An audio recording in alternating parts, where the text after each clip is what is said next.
आज ड्रामे के अंदर अब एक नया ट्विस्ट आने वाला है। आशा ने ये ठान लिया है कि चाहे जो कुछ भी हो जाए मैं इस घर को छोड़कर नहीं जाऊंगी और फुप्पो की बेटी को हमेशा के लिए इस घर से निकालूंगी। आशा के पास ऐसा सबूत आना शुरू हो चुके। आशी आती है और आकर बात करती है आशा के साथ, इसे कहती है कि भाई मुझसे जो कुछ भी हुआ मैं आप तक हर सूरत में वो बातें पहुंचाऊंगी। आगे आपका काम है कि आप क्या कुछ कर सकती हैं।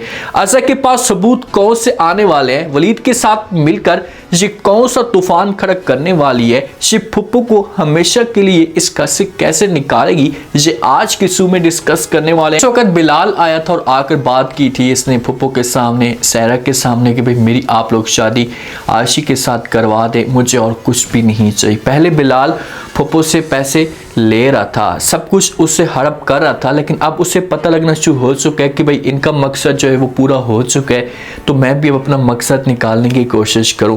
इनके सामने यही डिमांड कर देते, तो वहीं पर सहरा इनकार कर देती है और बिलाल को कहती कि ऐसा कभी भी नहीं हो सकता, मैं अपनी बेटी आपके हाथ में नहीं दे सकती। फुप्पो वहां पर अपनी बेटी को समझाने की कोशिश करती है और ये बिलाल को आगे का टाइम दे देती है कि भाई इस वक्त कुछ भी नहीं हो सकता, हमें थोड़ा सा वक्त दे दे, बच्ची पढ़ रही है और उसके बाद जो फैसला होगा हम कर लेंगे। तो बिलाल इनकी चाल समझ जाता है। बिलाल अब बच्चा तो नहीं है, शुरू से इन लोगों को जानता है कि भाई इनकी सोच क्या है, तो इसी वजह से उसके दिमाग के अंदर आगे का प्लान आना शुरू हो चुका है। उसे लगना शुरू हो चुका है कि इन्होंने कभी भी मुझे अपनी बेटी नहीं देनी, तो फिर मैं भी अपने पास सबूत रखता हूँ और आगे जाकर इन लोगों को ब्लैकमेल करने की कोशिश करता हूँ। यहाँ से बिलाल उठकर चला जाता है। पीछे से आती है सायरा, अपनी माँ के साथ आकर बात करती है, अपनी माँ को कहती है कि माँ जी से बंदा तो हमें ख़राब करने पे आ चुका है, मेरी बेटी का हाथ मांगने पे आ चुका है, ऐसा कैसे हो सकता है।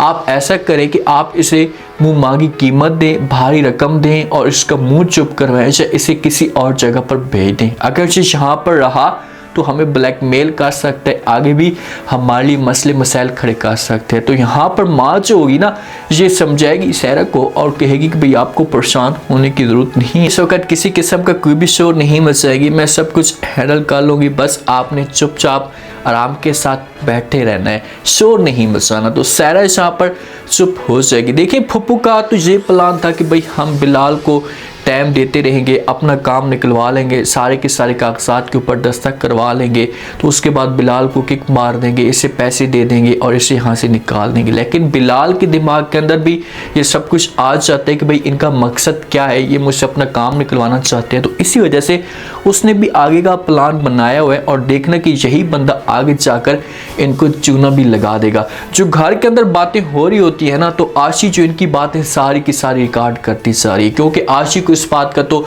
अच्छे तरीके से अंदाजा है कि भाई मेरी माँ ने और मेरी जो दादू है इन्होंने बहुत ही गलत किया है, इनको ऐसा नहीं करना चाहिए था। तो इसी वजह से अपने पास सबूत इकट्ठे करती है और ये अजहर को भी सारी की सारी बातें बता देती है और ये जाती है समन के पास भी और समन को भी वो रिकॉर्ड सुना देती है कि भाई ये बातें हुई हैं। तो इसी समन को वो रिकॉर्डिंग दे देती है। तो समन जिस वक्त घर में जाती है और जाकर अपनी माँ के साथ इस मौजू पे डिस्कस भी करती है, अपनी माँ को कहती है कि माँ जी उन्होंने घर को तो हड़प कर लिया, अब उनका जो प्लान है इसे दुकान को भी अपने कब्जे में करना चाहते हैं, सब कुछ अपने कंट्रोल में करना चाहते हैं, मेरे पास सबूत भी हैं।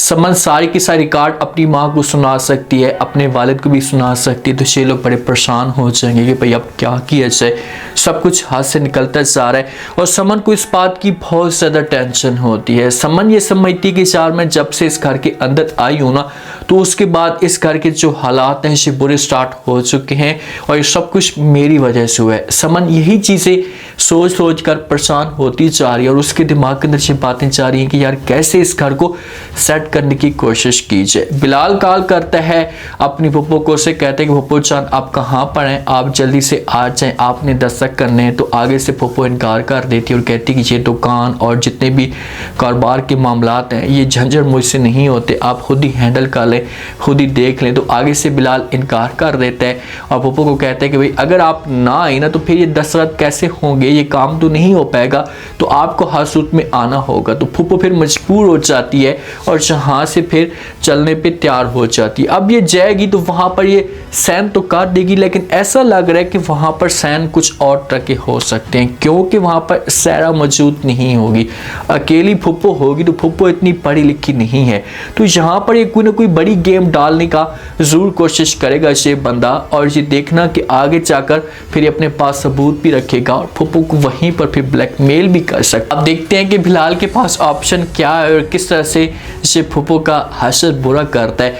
असद जो होती है ना, उसने अपने आप के साथ ये ऐड कर लिया कि भाई जो कुछ भी हो जाए मैंने इस घर को छोड़कर नहीं जाना, क्योंकि असद पहले अकेली थी, इसे टेंशन होती थी। लेकिन जिस हिसाब से आशी ने आकर इसकी सपोर्ट की है, आशी ने आकर कहा है कि भाई मुझसे जो कुछ भी हुआ ना तो मैं हर सूरत में आप लोगों की सपोर्ट करूंगी, मदद करूंगी, मुझे इस बात का पता है कि आप लोगों के साथ ज्यादती हुई। तो आशी सबूत जमा करती जा रही है और असद तक पहुंचाती जा रही है। तो असद इस मामले पे खुश होती है और इससे हौसला भी मिल जाता है कि यार चलो ठीक है, इस घर के अंदर कोई ना कोई मेन बंदा तो मौजूद है जो मुझे आकर प्रूफ देते हैं। अब देखें कि आशी ठीक है छोटी है, लेकिन हर वक्त वो उस कमरे के अंदर मौजूद होती है जहाँ पर इसकी नानो और इसकी जो माँ है ये आपस में डिस्कस करते हैं, आपस में मामलात पे बातचीत करते हैं। तो आशी वो सारी की सारी बातें जो होती है ये रिकॉर्ड कर लेती है।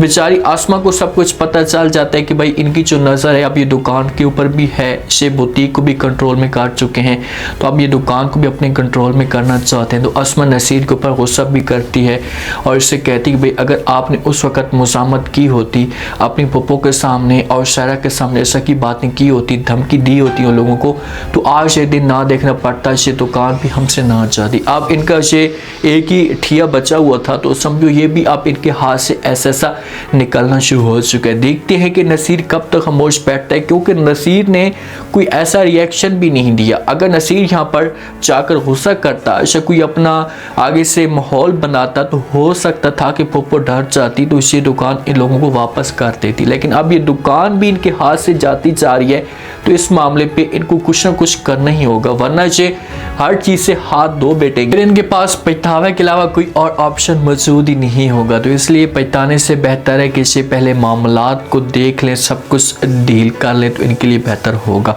असद को अब इस बात का भी पता लग चुका है कि भाई आशी का जो एक वालिद भी मौजूद है, जो इन्होंने हमारे साथ धोखा किया था कि भाई आशी का वालिद हमेशा के लिए मर चुका है। तो जब ये वलीद को पिक्चर भेजती है तो वलीद को फिर पिक्चर भेजने के बाद कॉल करती है, इससे कहती कि हाँ मुझे ये बताओ कि जो पिक्चर मैंने आपको भेजी हैं क्या आपको वो मिल चुके हैं। तो आगे से वलीद कहते कि हाँ वो मैंने देख तो लिया, लेकिन ये कौन है। तो ऐसा कहती कि ये आशी का वालिद है। तो वलीद जब ये बात सुनेगा तो इस बात पे यकीन नहीं करेगा, क्योंकि वलीद कहेगा कि भाई ऐसे कैसे हो सकता है, मैं इस बात के ऊपर यकीन नहीं कर सकता। तो आगे से ऐसा कह सकती है कि भाई आपकी अपनी मर्जी है, मुझे कोई एतराज़ नहीं है, लेकिन जो बात मैंने आपके सामने रखनी थी वो रख दी है।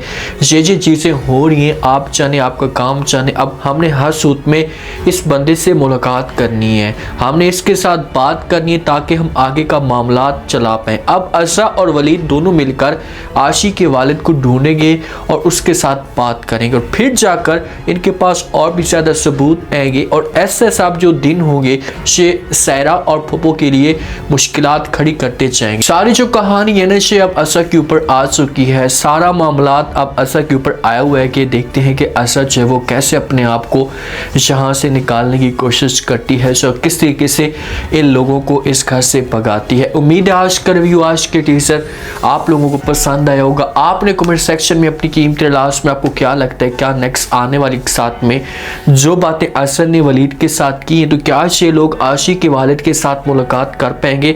अगर मुलाकात करते हैं तो उसके बाद ये कैसे सबूत इकट्ठा करने की कोशिश करेंगे? क्या इस मकसद में ये लोग कामयाब होंगे? लास्ट में फीडबैक दें और चैनल को भी लास्ट में सब्सक्राइब कर दें। शुक्रिया, अल्लाह हाफिज़।